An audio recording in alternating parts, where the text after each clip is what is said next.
নমস্কার বন্ধুরা, good morning. মামনি food blog চ্যানেলে আপনাদের সবাইকে স্বাগত। তো দেখুন, আমি বাড়ির কাজবাজ সেরে সকালবেলা চলে এসেছি ছাদে। কত রকমের ফুল হয়েছে দেখুন আমার ছাদে। ডালিয়া, 2-3 রকমের ডালিয়া, গোলাপ, তারপর চেরি গোল্ড। তারপর আমি রান্নার দিকে চলে গেলাম। করে নিয়েছি ভাত, এটা হচ্ছে আপনার মাছের মাথা, মাছের তেল, বেগুন আলু দিয়ে একটা তরকারি, আর হচ্ছে ফুলকপি ডিম আলুর ঝোল। তো দেখুন, এই ফুলটা আরেকবার চোখে পড়ে গেল, তাই তুলে নিলাম। এটা হচ্ছে আমার খাবার, আমার ছেলে মেয়ে, আমার শাশুড়ি মা সবাইকার খাওয়া হয়ে গেছে।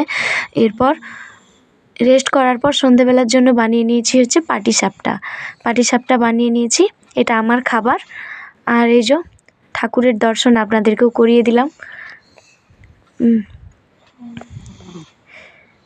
আজকে সারা দিনটা আমি এইভাবেই কাটিয়েছি। ডিনার কমপ্লিট হবার পর আমি চলে এসেছি আমার রুমে। তো দেখুন, এই যে রাধাকৃষ্ণকে দর্শন করে এবার আমি আমার ব্লগটা শেষ করলাম। Good night.